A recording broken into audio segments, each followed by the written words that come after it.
पूरा होगा, ले लीजिए। ठीक।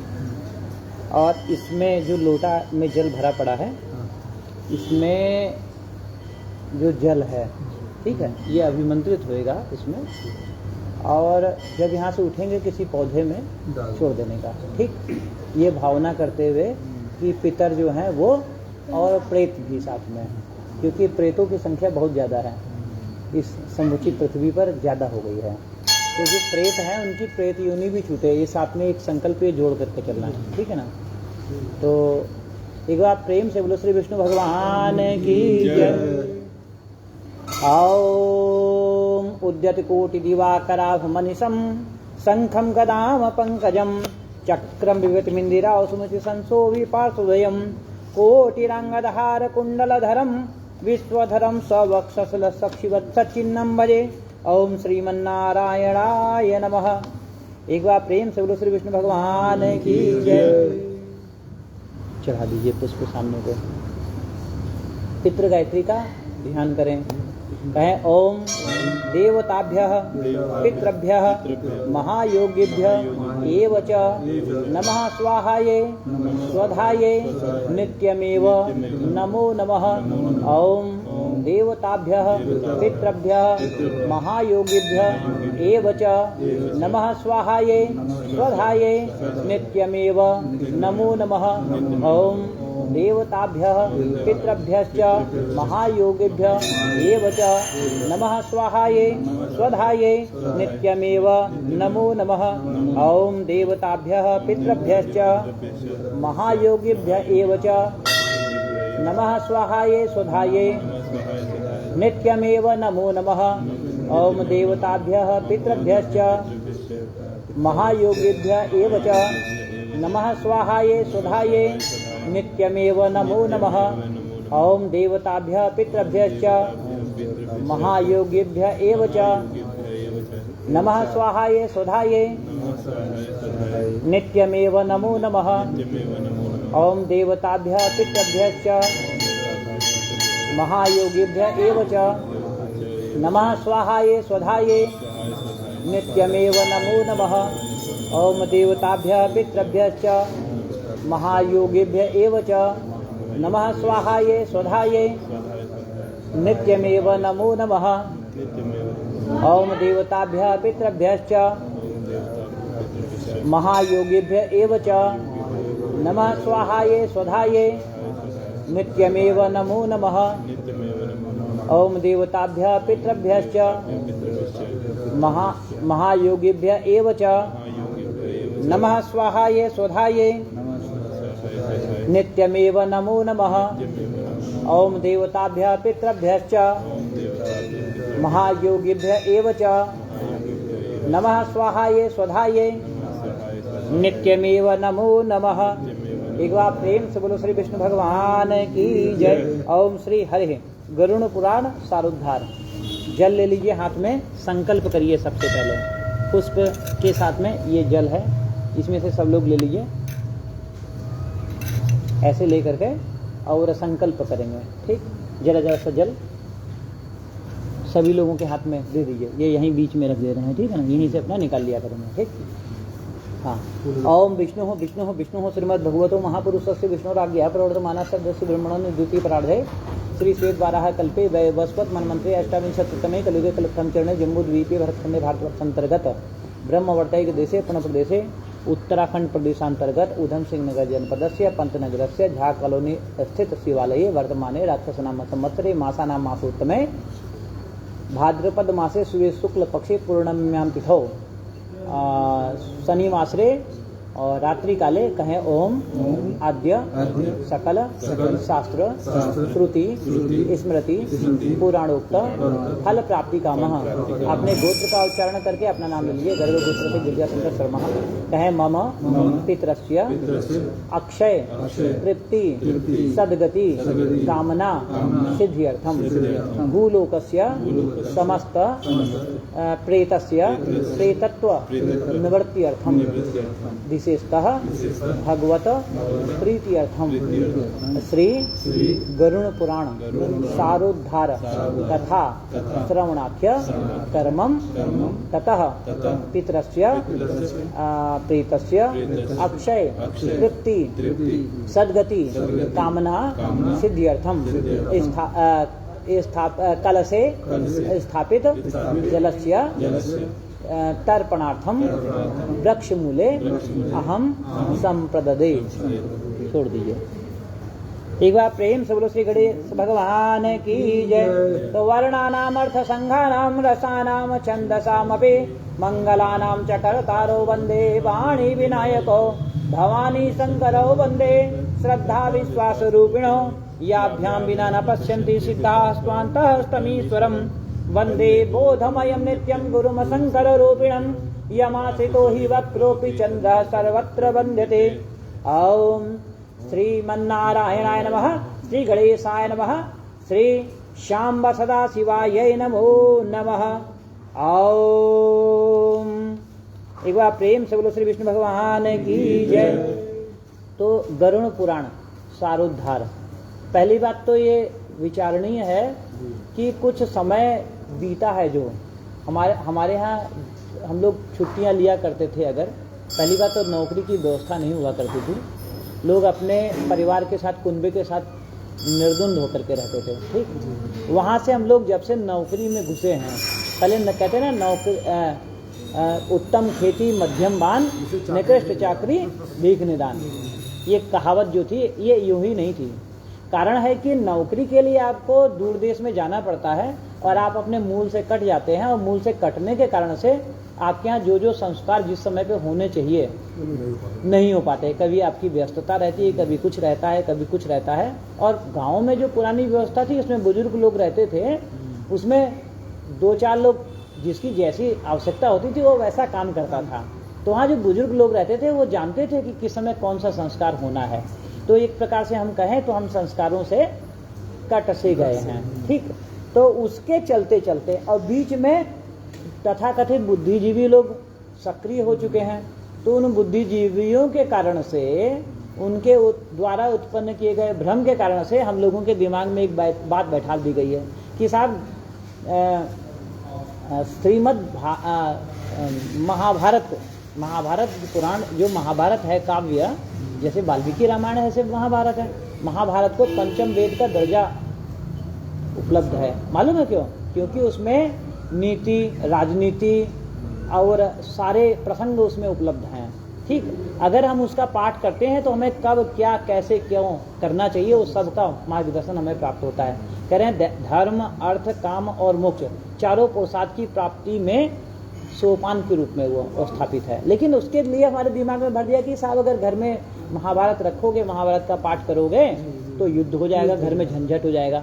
ये फालतू की बात है। उसी प्रकार से ये गरुड़ पुराण सारोद्धार में मेरा तो ये मानना है कि गरुड़ पुराण का अगर कोई पाठ श्रवण करता है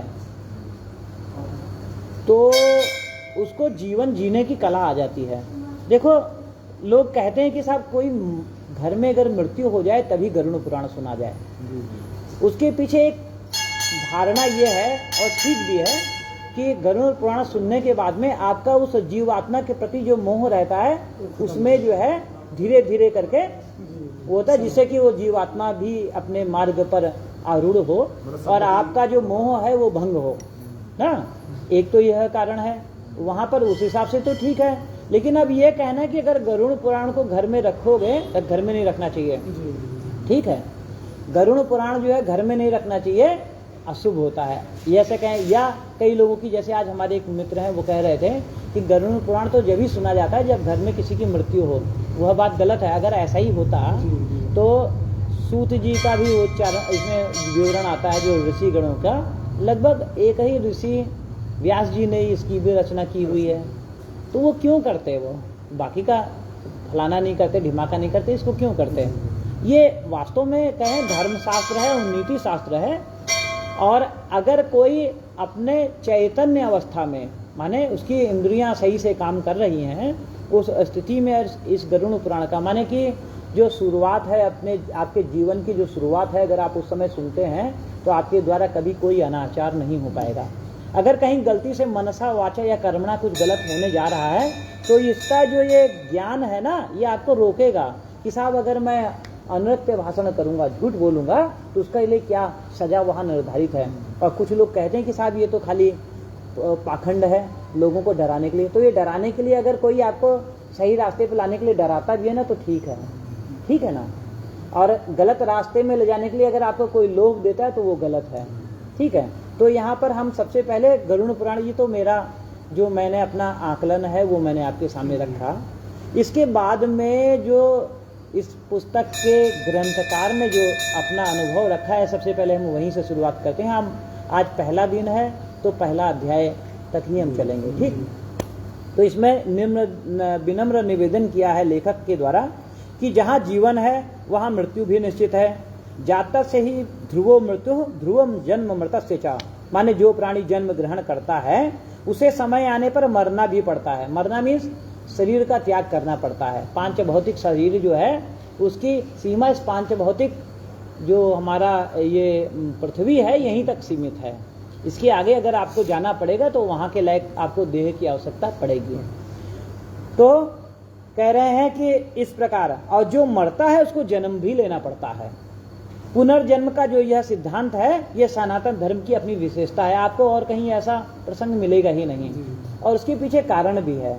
देखिए, सनातनी संस्कृति में जब किसी की मृत्यु होती है तो उसके निमित्त पिंडदान मतलब प्रेत योनि से उसकी मुक्ति कराई जाती है, उसको कारक शरीर मिलता है। एक प्रसंग आपको सारा आगे मिलेगा।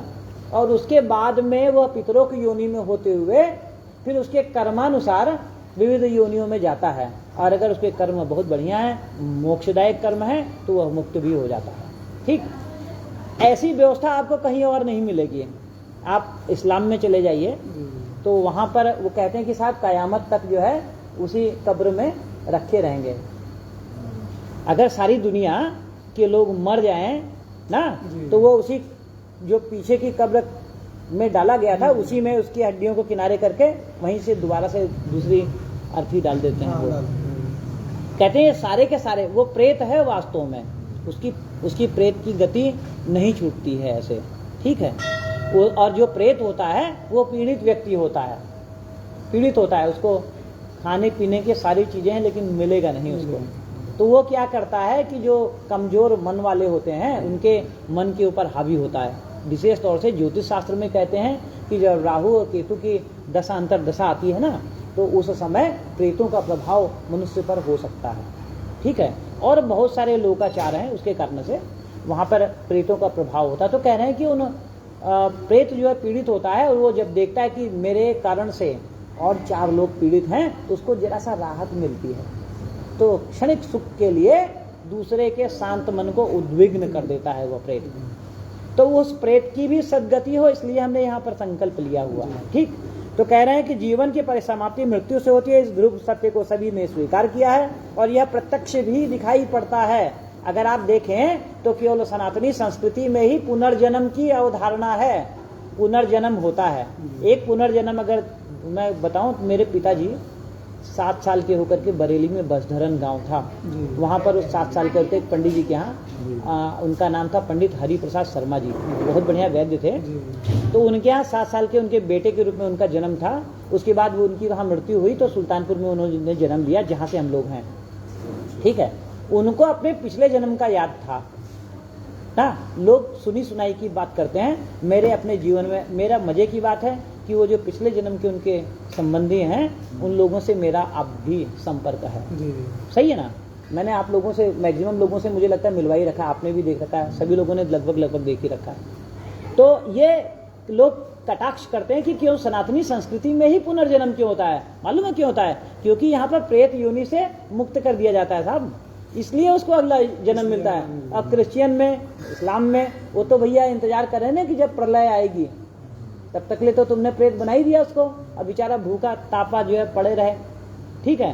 खैर वो प्रसंग दूसरा है। अब कहते हैं कि इस ध्रुव सत्य को माने मृत्यु को सभी ने स्वीकार किया और यह प्रत्यक्ष भी दिखाई पड़ता है। इसलिए काल मृत्यु से आक्रांत मनुष्य की रक्षा करने में औषधि, तपश्चर्या, दान और माता पिता, बंधु बांधव, ये कोई भी समर्थ नहीं है। माने जब मृत्यु आ गई है तो मृत्यु का कोई इलाज नहीं होता है। आपको बीमारी है, बीमारी का इलाज हो जाएगा, अगर आपको ग्रह दोष है, ग्रह दोष का निवारण हो जाएगा, लेकिन मृत्यु का कोई इलाज नहीं होता है। ठीक है, कितना भी कोई कर ले। तो कह रहे हैं कि न औषधम न तपोदानम न माता न च बांधवा शक्नुवंती परित्रातुम नरम कालेन पीड़ितम। ये पद्म पुराण के अंदर यह उल्लिखित है।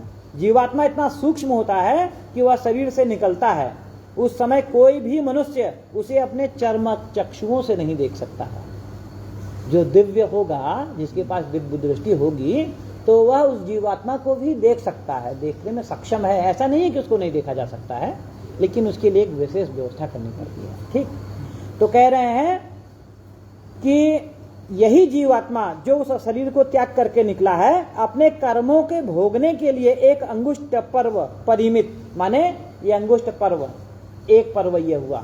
अंगूठे में 2 ही पर्व होते हैं ना, अंगुलियों में 3 पर्व हुए, 3 पोरे, इसमें 2 पोर। केवल इतना बड़ा वो जीवात्मा का जो शरीर होता है, जीवात्मा शरीर होता है, वो केवल इतना बड़ा होता है। और इस शरीर को, माने इस अंगुष्ठ मात्र शरीर को, अतीन्द्रिय शरीर को धारण कर लेता है।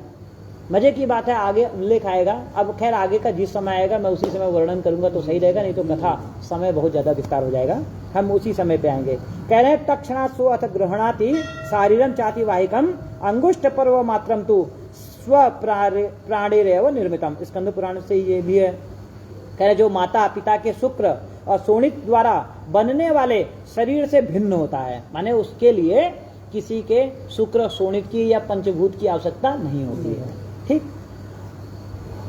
इस अतीन्द्रिय शरीर से ही जीवात्मा अपने द्वारा किए हुए धर्म और अधर्म के परिणाम स्वरूप सुख दुख को भोगता है, और इसी सूक्ष्म शरीर से पाप करने वाले मनुष्य याम में मार्ग की यातना को भोगते हुए यमराज के पास पहुंचते हैं, और धार्मिक जनक प्रसन्नता पूर्वक सुख भोग करते हुए धर्मराज के पास जाते हैं। साथ ही यह बात भी ध्यान देने योग्य है कि केवल मनुष्य ही मृत्यु के पश्चात एक अतिवाहिक सूक्ष्म अतीन्द्रिय शरीर प्राप्त करता है। केवल ये भी व्यवस्था किसके लिए है? मनुष्यों के लिए है। यहाँ पर उल्लेख करना समीचीन होगा कि अभी एक कहीं फेसबुक पे दिखाया था, कोई पंडित जी थे, कुत्ते का श्राद्ध करवा रहे थे ना। अब कुत्ते का श्राद्ध करवाओगे तुम, मनुष्यतर जितने भी जीव हैं इन लोगों के लिए क्या विधान है? अभी ये दे रहा है, करें अन्य प्राणियों को नहीं, क्योंकि अन्य प्राणियों को यह सूक्ष्म शरीर प्राप्त ही नहीं होता है। उनके लिए क्या निमित्त होती है? उनके लिए तो कई बार ऐसा होता है कि वहां नया शरीर बन गया है उसका, बस यहां से शरीर से प्राण निकलने की देरी है। ठीक है, माने ये जा रहा है रेंगने वाला कीड़ा, अभी किसी के पैर के नीचे दबता है, इसके प्राण पखेरु उड़ते हैं, उधर उसके लिए दूसरा शरीर तैयार है। ऐसा मनुष्यतर प्राणियों में, माने मनुष्यतर जीवों के लिए ऐसी व्यवस्था है। सूक्ष्म शरीर को नहीं प्राप्त होता, यह तत्काल दूसरी योनि में जन्म पा जाते हैं, और मनुष्यों में कई बार तो तत्काल हो जाता है, और कई बार क्या होता है 18 साल 16 साल उनको इंतजार करना पड़ता है, और कई बार तो युगों इंतजार करना पड़ता है दूसरा शरीर धारण करने के लिए, और कई बार तो वो मुक्त हो जाते हैं। ठीक है, वह भी परिकल्पना भी आगे आएगी। कह रहे पशु पक्षी आदि नाना त्रियक योनियों में उत्पन्न जो प्राणी है वह मृत्यु के पश्चात वायु रूप में विचरण करते हुए, अभी मैंने कहा था ना, जो प्रेत होता है वायु रूप में होता है, और हवा की मजबूरी रहती है कि जहाँ निम्न दाब का क्षेत्र बनेगा वह बह करके वहां पर पहुंच जाएगी, वह परवश होती है। इसीलिए आपने अक्सर सुना होगा और आप अनुभव भी कर सकते हैं कि कोई बड़ा वृक्ष हो, पीपल का, बरगद का, पाकड़ का, जिसमें खोह तैयार हो रखी हो, या पुराना घर जिसमें कोई जा नहीं रहा है, वहां पर ऐसी प्रेत आत्माएं वास करती हैं कि उनका जो है वहीं पर डेरा बना रहे। कि नई जगह जाएंगे वहां पता नहीं कैसी क्या व्यवस्था हो। हम ही आप जब कमरा चेंज करना होता तो कितना जो है सोचते हैं यार जाएं कि ना जाएं, तो वो भी बेचारे भयभीत होते हैं। ठीक, तो कह रहे हैं इस प्रकार विचरण करते हुए पुनः किसी योनि विशेष में जन्म ग्रहण हेतु उस योनि के गर्भ में आ जाते हैं। केवल मनुष्यों को अपने शुभ और अशुभ कर्मों का अच्छा बुरा परिणाम इहलोक और परलोक में भोगना पड़ता है। फिर क्या कहा विष्णु धर्मोत्तर पुराण में कि मनुष्याः प्रतिपद्यन्ते स्वर्गम नरकमेव वा नैवाने प्राणिनः केचित् सर्वं ते फलभोगिनः शुभा नाम वा कर्मणाम रघुनंदन संचय क्रियते लोके मनुष्येरेव केवलम तस्मान् मनुष्यस्तु मृत्यो यम लोकम प्रपद्यते नान्यः प्राणी महाभागा फल योनो व्यवस्थितः। अपने कर्मों के फलस्वरूप मृत्यु के पश्चात जीवात्मा सूक्ष्म शरीर धारण करके स्वर्ग या नरक को भोगता है और तत्पश्चात उसका पुनर्जन्म होता है और उसे अथवा मोक्ष की भी प्राप्ति हो जाती है। भारतीय मनीषा ने परलोक के इस दर्शन पर विशेष विवेचना प्रस्तुत की है और हमारे शास्त्रों में पुराणों में मृत्यु का स्वरूप मरणासन्न व्यक्ति की अवस्था और उसके कल्याण के लिए अंतिम समय में किए जाने वाले कृत्यों और विविध प्रकार के दानों आदि का निरूपण माने वर्णन किया हुआ है। साथ ही मृत्यु के बाद और दो दैहिक संस्कार पिंडदान माने 10 गात्र आदि का निरूपण इसमें वर्णन है। इनमें नरकों यम मार्गों और यम मार्ग में पड़ने वाली बैतरणी नदी यम सभा चित्रगुप्त आदि के भवनों के स्वरूप का भी परिचय दिया गया है। इसी प्रकार स्वर्ग बैकुंठ आदि तीनों लोकों के वर्णन के साथ ही पुरुषार्थ चतुष्टय माने धर्म अर्थ काम और मोक्ष इसका अक्सर वर्णन करते ही रहते हैं कि आप धर्म करेंगे और अर्थ अनर्थ नहीं लाना है, अधर्म का आश्रय नहीं लेना है, धर्म को जतन से करिए और घर में केवल अर्थ ही लेकर के आइए और काम में सचेत रहिए ना, काम में सचेत रहिए और जब ये 3 शुद्ध हो जाएंगे तो चौथा मोक्ष आपके पीछे पीछे घूमेगा। तो ये कह रहे ये चारों पुरुषार्थ की प्राप्ति कराने में यह गुरुण पुराण का जो श्रवण है सक्षम है। जन्म मरण के बंधन से मुक्त होने के लिए आत्मज्ञान का प्रतिपादन भी प्राप्त हुआ है इसमें और इन संपूर्ण विषयों का एक सुंदर शास्त्रोक्त संकलन प्रस्तुत ग्रंथ गरुड़ पुराण सारुधार प्रेत कल्प में उपलब्ध है। यह 16 अध्यायों में सुगंभित है। प्रायः श्राद्ध आदि पितृ कार्यों तथा अशौचावस्था में परंपरा से इसी को सुनाया जाता है। माने उस अशुद्ध काल में केवल यही पुराण है जो उस समय भी सुनाया जाता है, इसके अलावा और कोई नहीं सुनाया जाता है। ठीक, यह श्रीमद् भगवद गीता का 7वां अध्याय होता है। कह रहे हैं कि सामान्य लोग प्रायः इसे ही गरुड़ पुराण के रूप में जानते हैं, परंतु वास्तव में यह ग्रंथ मूल गरुड़ पुराण से भी भिन्न है। प्राचीन काल में राजस्थान के विद्वान पंडित नवनिधि शर्मा जी के द्वारा किया गया यह एक महत्वपूर्ण संकलन है। इसमें श्रीमदादि शंकराचार्य के विवेक चूड़ामणि, भगवत गीता, नीति शतक, वैराग्य शतक एवं अन्य अन्य पुराणों के साथ गरुड़ पुराण के श्लोकों का भी संग्रह किया हुआ है।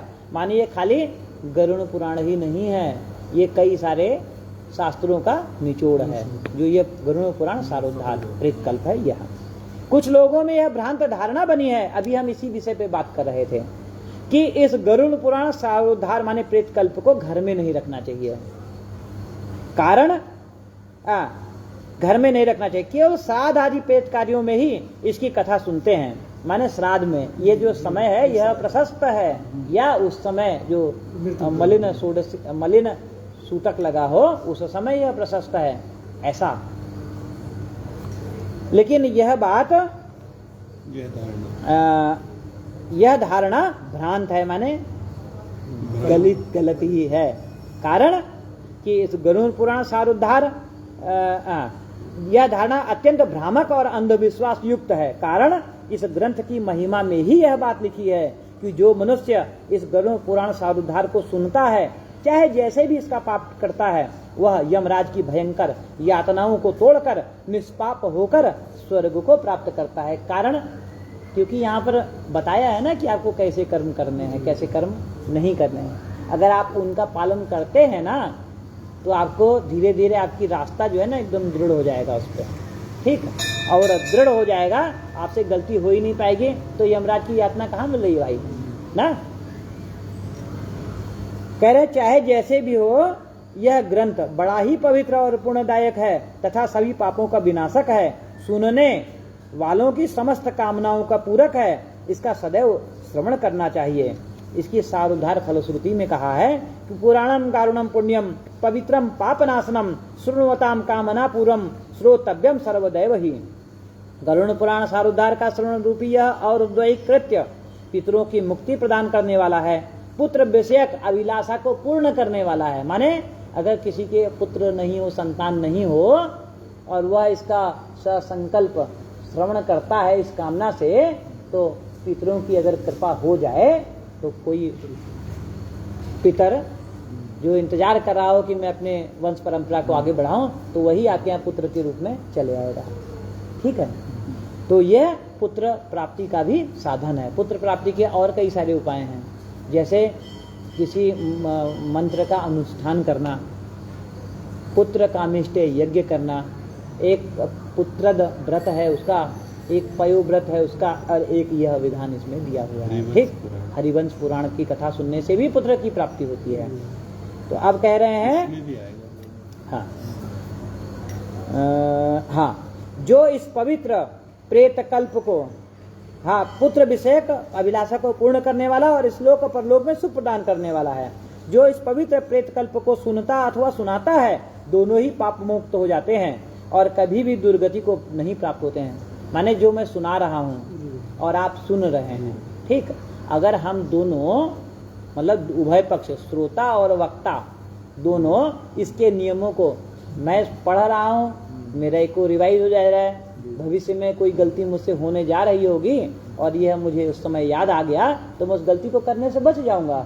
इसी प्रकार आप कोई गलती करने जा रहे होंगे, आपको यह बात स्मरण आ जाएगी, आप उस गलती को करने से बच जाएंगे, तो दोनों का ही हित है भाई। ठीक, तो इस प्रकार दोनों पाप से मुक्त हो जाते हैं और कभी भी दुर्गति को नहीं प्राप्त करते। इसलिए समस्त दुखों का विनाश करने वाले तथा धर्म, अर्थ, काम और मोक्ष, इस चतुर्विध पुरुषार्थ को प्राप्त कराने वाले इस गरुड़ पुराण प्रेत कल्प को विशेष प्रयत्न करके अवश्य ही सुनना चाहिए। इदम चामुस्मिकम कर्म पितृ मुक्ति प्रदायकम पुत्र वांछातिदम चैव परत्रेह सुखप्रदम प्रेत कल्पमिदम पुण्यम श्रृणोति श्राव्य व्येचत यह उभौ तौ प्राप निर्मुक्तो दुर्गतिम नैव गच्छत तस्मात् सर्व प्रयत्नेन श्रोतव्यम गारुणम किल धर्म अर्थ काम मोक्षाणाम दायकम दुख नाशनम गरुड़ पुराण प्रेत कल्प फलश्रुति।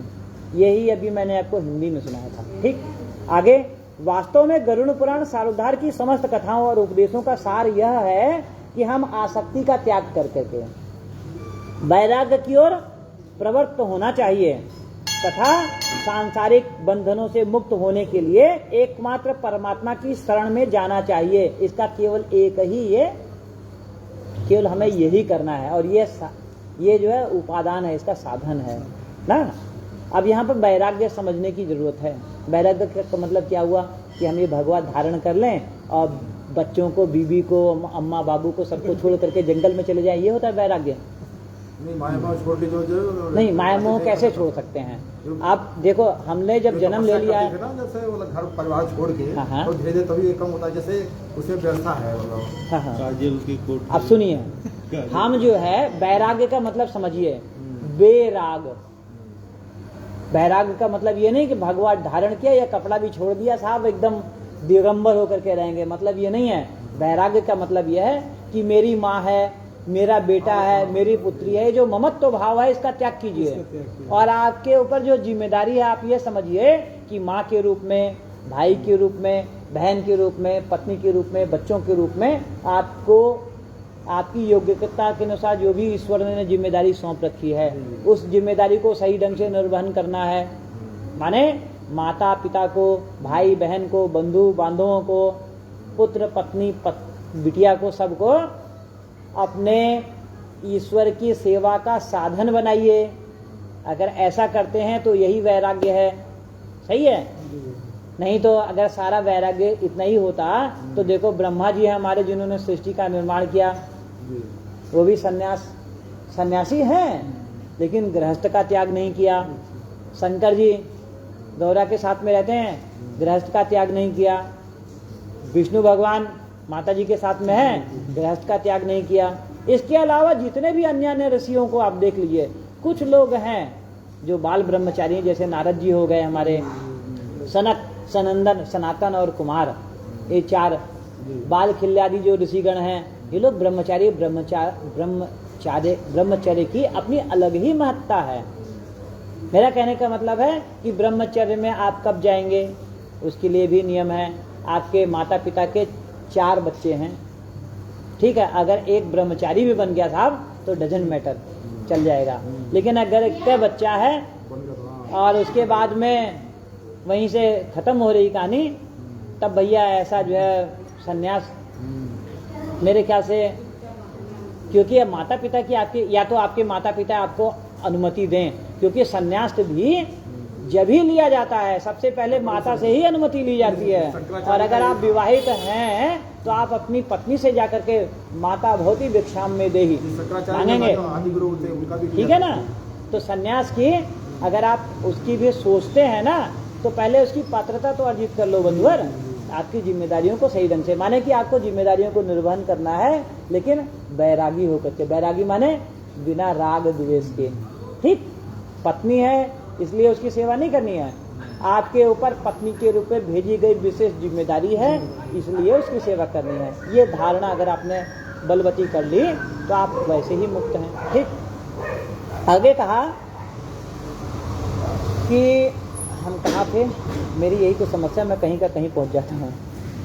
हाँ, कह रहे हैं कि हाँ, यह लक्ष्य प्राप्ति, यह लक्ष्य कौन सा, जो सांसारिक बंधनों से मुक्त होकर एकमात्र परमात्मा की शरण में जाना, जो ये लक्ष्य है, इसकी प्राप्ति कर्मयोग, ज्ञान अथवा भक्ति के द्वारा किस प्रकार हो सकती है, इसकी विशद व्याख्या इस ग्रंथ में हुई है। मनुष्य इस लोक से जाने के बाद अपने पारलौकिक जीवन को किस प्रकार सुख समृद्ध एवं शांतिप्रद बना सकता है, तथा उसकी मृत्यु के बाद उस प्राणी के उद्धार के लिए पुत्र पौत्र आदि पारिवारिक जनों का क्या कर्तव्य है। माने यहाँ पर जो मृत होएगा, मैंने शरीर धारण कर रखा है, तो मैं किसी समय शरीर को छोड़ूंगा भी, तो मेरा शरीर जब तक है मेरे पास तब तक मेरे क्या कृत्य हैं, ठीक है। उसके बाद तो मैं कर्म कर नहीं पाऊंगा ना, और मैं किसी समय मैं मृतक होऊंगा तो मेरे पीछे की जो पीढ़ी है, अगर है तो ठीक है ना, अगर है तो उसके क्या कर्तव्य हैं, उसका यहाँ पर निरूपण है। और अगर किसी के नहीं है, जैसे मेरे अब आगे नहीं है, या मैं जान रहा हूँ कि यार अब मेरी जो है औलाद तो जो है पी करके अपना भी घोड़ेगी, तो मेरी गति कैसे होएगी। भाई सब तो अपनी गति का, अपनी मुक्ति का साधन आपसे बढ़िया आपका लिए कौन करेगा। तो अगर ऐसी व्यवस्था है तो उसके लिए भी विधान है, वो भी यहाँ पर आएगा वर्णन, ठीक है। मैं अपना भी जाकर के श्राद्ध कर सकता हूँ, उसके लिए भी विधान है, वो भी व्यवस्था आती है, ठीक। तो इस प्रकार कह रहे हैं कि मृत्यु के बाद प्राणी के उद्धार के लिए पुत्र पौत्र आदि पारिवारिक जनों का क्या कर्तव्य है, इसका विशद वर्णन भी यहाँ पे प्राप्त होता है। और इस गरुड़ पुराण सारोद्धार के श्रवण और पठन से स्वाभाविक ही पुण्य लाभ तथा अंतःकरण की परिशुद्धि एवं भगवान में रति और विषयों से विरति होती है। माने भगवान में रति और माया से विरति होती है। और साथ ही मनुष्यों की ऐहिक और पारलौकिक हानि लाभ का यथार्थ ज्ञान भी हो जाता है। तद अनुसार जीवन में कर्तव्य निश्चय करने की अनुभूत शिक्षा भी प्राप्त होती है। इसके अतिरिक्त पुत्र पौत्र आदि पारिवारिक जनों के पारमार्थिक आवश्यकता और उनके कर्तव्य बोध का परिज्ञान भी हमें इसमें उपलब्ध होता है। इस प्रकार यह अत्यधिक उपादेय ज्ञानवर्धक सरस और यथार्थ अभ्युदय और कल्याण में पूर्णतया सहायक है। आशा है सर्वसाधारण इससे लाभान्वित होंगे। यह राधेश्याम खेमका जी जिन्होंने इसको प्रूफ बनाया होगा, उन्होंने अपनी बात रखी है, ठीक है। अभी गरुड़ पुराण शुरू होता है। एक बार प्रेम से बोलो श्री विष्णु भगवान की जय। आदि पितर कौन है? नारायण है, ठीक है। तो भगवान विष्णु और गरुड़ के संवाद में गरुड़ सारोद्धार का उपक्रम प्रारंभ होता है। मैं कहाँ से कहाँ तक पहुँचेंगे, कुछ ही रखने के लिए है क्या? भूल गए। चलो ठीक है, स्टार्ट है। तो कह रहे धर्म दृढ़ बद्ध मूलो वेद स्कंद पुराण साख्य शाखाद्य कृत कुसुमो मोक्ष फलो मधुसूदम पादपो जयति नैमिषे निमिष क्षेत्रे रसय सौनकादय सत्रम स्वर्गाय लोकाय सहस्त्र समासत। आपने सुना होगा अगर कभी सत्यनारायण भगवान की कथा ना, मैं अक्सर कहीं सुनाता हूँ तो मैं इस विषय को जरूर उठाता हूँ यह आप देखेंगे, अभी मैं पहले कह भी रहा था, कह रहे हैं इसको समझिए कि धर्म ही जिसका सुदृढ़ मूल है, वेद जिसका स्कंद माने तना है, पुराण रूपी शाखाओं से जो समृद्ध है, यज्ञ जिसका पुष्प है और मोक्ष जिसका फल है, ऐसे भगवान मधुसूदन रूपी पादप कल्प वृक्ष की जय हो। देव क्षेत्र नैमिषारण्य में स्वर्ग लोक की प्राप्ति की कामना से सौनक आदि ऋषियों ने एक बार सहस्त्र वर्ष में पूर्ण होने वाले माने 1000 वर्ष में पूरा होने वाले यज्ञ का प्रारंभ किया। एकदा मुनिः सर्वे प्रातर हुताग्नयः सत्कटम सूतमासीनम प्रपच्छुरितमादराता, माने प्रातः काल हवन आदि के कृत्यों के संपादन करके उन सभी मुनियों ने सत्कार किए गए आसनासीन सूत जी महाराज से आदर पूर्वक पूछा। मैं जो अभी कह रहा था ना, हुआ क्या, सूत जी हैं कौन, पहले समझने की आवश्यकता है।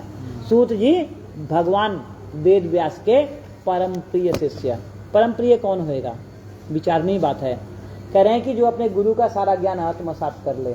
और अगर आप सत्यनारायण व्रत कथा का सुना होगा, ध्यान दिया होगा, तो पहले ये एकदा नैमिषारण्ये ऋषयः शौनकादयः प्रपच्छुर मुनयः सर्वे सूतं पौराणिकं खलु व्रतेन तपवा प्राप्यते मंक्षितम फलम तत् सर्वं श्रोतुमिच्छामि कथयसु महामुने, ये ऐसा वहाँ पे उल्लेख है।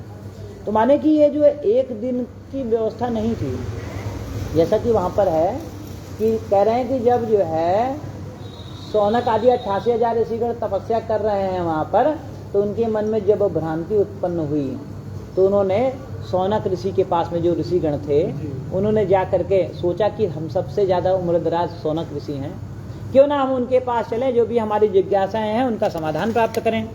तो उस स्थिति में उन सौनक ऋषि ने सोचा, त्रिकालदर्शी थे ना, उन्होंने सोचा कि ये ऋषिगण आएंगे, पूछेंगे, मैं इनको क्या जवाब दूंगा, मेरे को तो खुद ही प्रश्न का उत्तर नहीं मिल पाया। उस स्थिति में उन्होंने भगवान का स्मरण किया और भगवान की कृपा से उस समय सूत जी महाराज को बुला लिया गया। महाराज सूत जी ज्ञानियों में साक्षात सूर्य के समान, और उन सबके सामने बच्चे ही रहे होंगे, मतलब बहुत अल्प वय के। जो ऋषिगण तपस्या कर रहे होंगे 700-800 साल के रहे होंगे, 1000-1500 साल के सौनक ऋषि रहे होंगे, और ये 100-200 साल का तो उनके सामने बच्चा ही होगा ना। तो ये वहाँ पर पहुँचते हैं, तो इनके आने को भांप लिया सौनक ऋषि ने। उन्होंने सारे ऋषिगणों से कहा कि हमारे ऊपर भगवान की अत्यधिक कृपा हुई है, जो सूत जी महाराज का इस निमिषक क्षेत्र में पदार्पण हुआ है, क्यों ना हम उनके पास चले, जो भी हमारे मन में प्रश्न है उन सबका समाधान प्राप्त करें। तो जो ऋषिगण थे ना, वो कह रहे हैं यहाँ से पता चले चाहे वहाँ से, भाई अगर सौनक ऋषि जो हम सबसे ज्यादा बुद्धिमान और उम्र दराज हैं, अगर वह किसी का इतना आदर दिखा रहे हैं तो उसमें कुछ तो योग्यता होगी। तो अगुआ बनाया सौनक ऋषि को, पहुंच गए जहाँ दोनों पक्ष मिला। आप नीमसा तीर्थ में जाएंगे तो वहाँ पर बट वृक्ष का पूरा मंडप है भाई, आप भी वहाँ पर ही पुराण शास्त्र का वाचन हुआ था। और ये कहाँ से सुन के आए थे मालूम है, आपके हस्तिनापुर में सुखदेव जी का क्षेत्र है, सुखताल है, वहाँ पर उन्होंने ये भागवत का श्रवण किया था। वहाँ पर सुखदेव जी ने सुनाया था। व्यास जी के बेटे सुखदेव जी से सूत जी ने सुना था, सुखदेव का सारा ज्ञान आत्मसात कर लिया था। और कह रहे वो जो एक दीर्घकालीन सत्र का उस समय आयोजन हुआ था, उसमें नाना प्रकार के पुराणों की कथा हुई थी, उसी क्रम में यह भी कथा है। तो माने कि अगर हम देखें तो ये जो 18 पुराण 18 भाग में बटे हुए हैं ना, ये 18 अलग नहीं है, एक ही है, ये है एक ही। लेकिन हम लोग यहाँ 6 जने हैं ना, 6 जने को भाई किसी को गणेश जी ज्यादा समझ में आते होंगे, किसी को दुर्गा जी ज्यादा समझ में आती होंगी, किसी को हनुमान जी ज्यादा समझ में आते होंगे। तो जिसके जैसे देवता हैं उसके अनुरूप अगर उसको घटनाक्रम बताया जाए तो उसको जल्दी समझ में आएगा ना, क्योंकि उसके इष्ट के प्रति ज्यादा श्रद्धा होगी। तो इस क्रम में यह गरुड़ पुराण की प्रसंग कभी छिड़ा होगा। उसी प्रसंग में ये कह रहे हैं ऋषिगण कि हे सूत जी महाराज, आपने सुख देने वाले देव मार्ग का सम्यक रूप से निरूपण किया। इस समय हम लोग भयावह यम मार्ग के विषय में सुनना चाहते हैं। कहाँ पहुंच गए भाई, आगे पहुंच गए क्या? हाँ ठीक हो गया। यम मार्ग के विषय में सुनना चाहते हैं, माने इससे पीछे उन्होंने देव मार्ग का वर्णन किया था, किसी दूसरे पुराण का उल्लेख कर रहे हैं यहाँ पे ना, किसी दूसरे पुराण की कथा सुन ली होगी। उन्होंने कहा यार याम्य मार्ग का भी हमें बताइए, दक्षिण मार्ग का। आप सांसारिक दुखों को और उसके क्लेश के विनाशक साधन को और इस लोक और परलोक के क्लेशों का यथावत वर्णन करने में समर्थ हैं। माने आप इस योग्य हैं कि आप खूब ढंग से समझा सकते हैं, अतः उसका वर्णन कीजिए। इस पे सूत जी कहते हैं कि सुनद्धम भो विवक्ष्यामि यम मार्ग सुदुर्गमम सुखदम पुण्यशीला नाम पापी नाम दुखदायकम यथा श्री विष्णुना प्रोक्तम वैनते आय प्रक्षते तथैव कथयिष्यामि संदेह छेदनाय वह। सूत जी कहते हैं कि हे मुनियों, आप लोग सुने, मैं अत्यंत दुर्गम यम मार्ग के विषय में कहता हूँ, जो पुण्यात्मा जनों के लिए सुखद और पापियों के लिए दुखद है। गरुड़ जी के पूछने पर भगवान विष्णु ने उनसे जैसा कुछ कहा था, मैं उसी प्रकार आप लोगों के संदेह की निवृत्ति के निमित्त कह रहा हूँ। माने आपने कुछ नया नहीं पूछा है, मैं कुछ नया नहीं बतला रहा हूँ। ये जो कथा है ये पूरा काल में कही जा चुकी है, मैं केवल उसी की पुनरावृत्ति कर रहा हूँ। ऐसा किसने कहा होगा? व्यास जी ने सुनाया था सबसे पहले।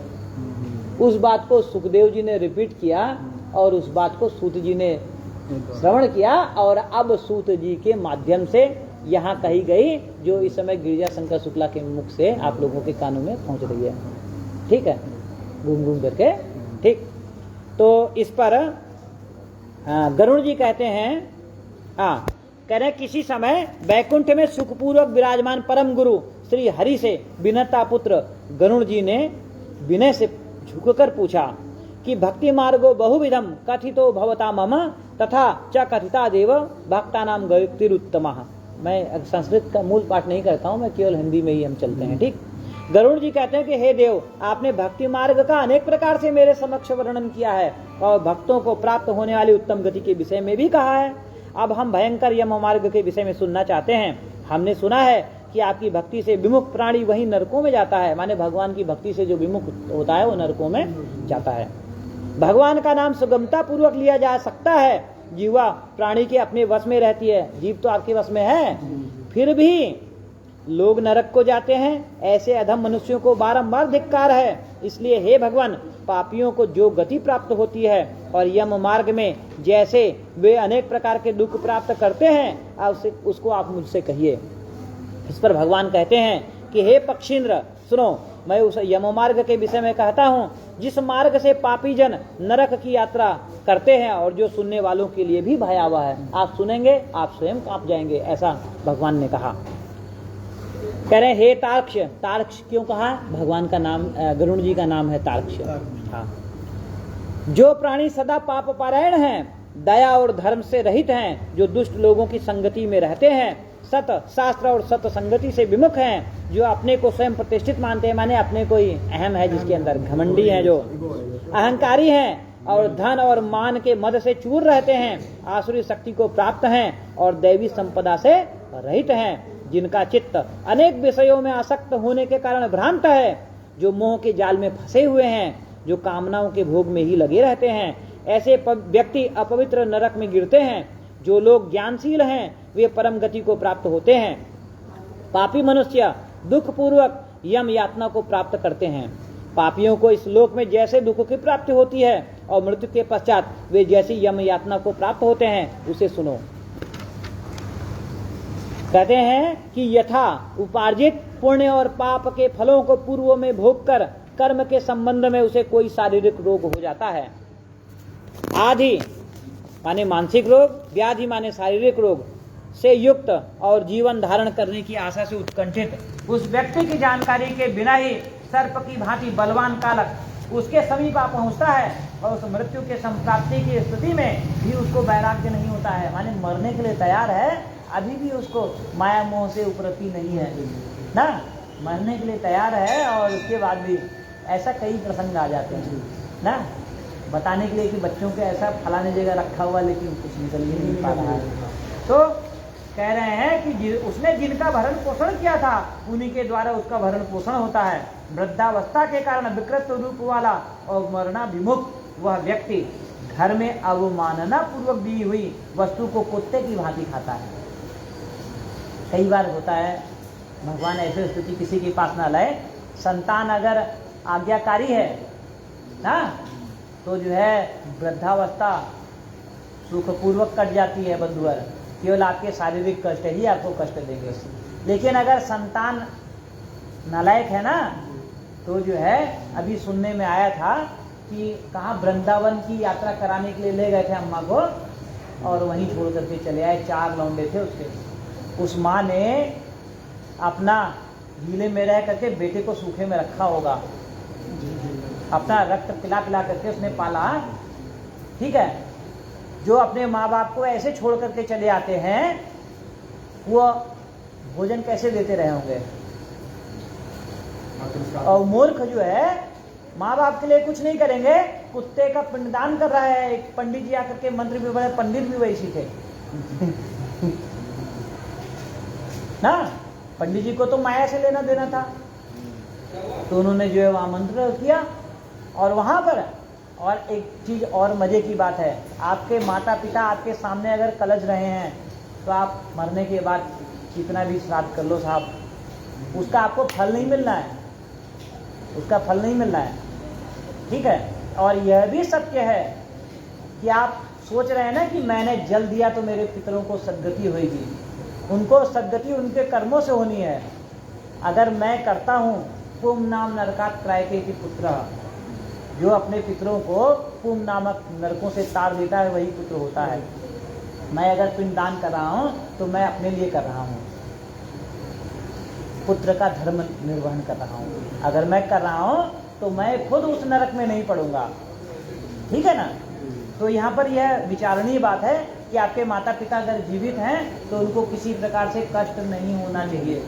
मनसा वाचा कर्मणा, आप उनका किस प्रकार से हित हो सके करना चाहिए। आपका आचरण ऐसा होना चाहिए कि आपके माँ बाप को गर्व हो, आपके संतान को, आपके भाई बहनों को, आपकी पत्नी को गर्व हो, वो समाज में कह सके कि हाँ मेरे पति देव हैं, उनको गर्व की अनुभूति हो। अगर ऐसा होता है तो समझ लीजिए कि आप जो है भगवान की भक्ति असली रूप में कर रहे हैं। ठीक, तो इस प्रकार कह रहे हैं कि कुत्ते की तरह फेंका हुआ अन्न ग्रहण करता है, वह मैंने आपको उल्लेख कर दिया यहाँ पर।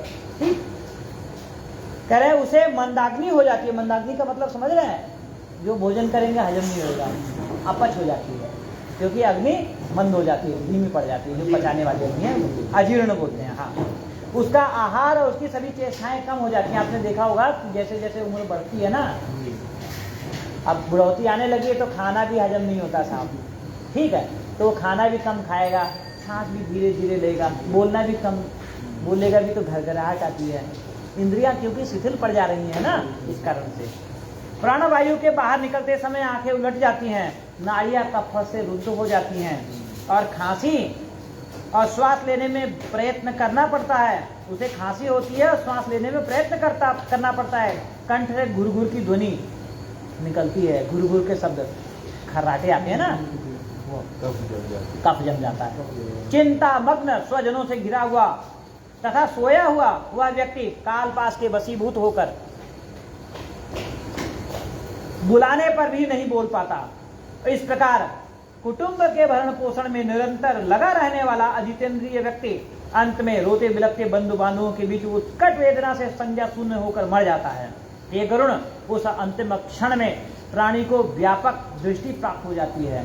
जो अभी कह रहे थे ना, दृष्टि चर्म चक्षुओं से वो अंगुष्ठ पर्व मात्र का जीवात्मा नहीं दिखाई देता है। लेकिन यहाँ पर जो आतुर काल जब आता है, मनुष्य को दिव्य दृष्टि प्राप्त हो जाती है। वो पिछले कई जन्म देखता है और अगला कई जन्म देखता है, और अपना भी पूरा का पूरा उसको याद आता है, मैंने किसको गाली दी थी, किसको क्या किया था, सब पता चलता है उसको। उस समय जैसे नहीं दशरथ जी को याद आया कि अरे ये जो है अनायास नहीं हुआ है मेरे साथ में, मैंने किसको, श्रवण कुमार को शब्द वेदी बाण से कर दिया और उसने मुझे श्राप दिया था, कहा था ना। उस समय दिव्य दृष्टि प्राप्त हो जाती है। इस प्रकार कुटुंब के भरण पोषण में निरंतर लगा रहने वाला जितेंद्रिय व्यक्ति अंत में रोते बिलखते बंधु बांधवों के बीच उत्कट वेदना से संज्ञा शून्य होकर मर जाता है। हे करुण, हाँ ये तो हो ही गया था। जिससे जो दिव्य दृष्टि प्राप्त होती है उससे लोक परलोकों को एकत्र एक साथ देखने लगता है। अतः चकित होकर वह कुछ भी कहना नहीं चाहता। उस समय आपने देखा होगा जब प्राण निकलने वाला है तो एकदम चौंक चौंक करके ताकता है, उसको कई कई चीज़ें दिखाई देती हैं, कई बार यमदूत दिखाई दे देते, कभी भगवान दिखाई देते, मुस्कुराता भी है। आपने अक्सर ऐसा देखा होगा, जो छोटा बच्चा जन्म लेता है ना, तो कई बार डरता है, कई बार रोने लगता है, कभी मुस्कुराने लगता है। कहते थे बुजुर्ग पुराने लोग कहते थे कि मुस्कुरा रहा है मैंने भगवान ने दर्शन दिए होंगे। ये चौंकता था, कह रहा है इसको डांट पड़ रही होगी, होता है ना। तो ये कहते हैं वृद्धावस्था में वो बालावस्था वाली स्थितियाँ उत्पन्न होने लगती हैं वहाँ पर।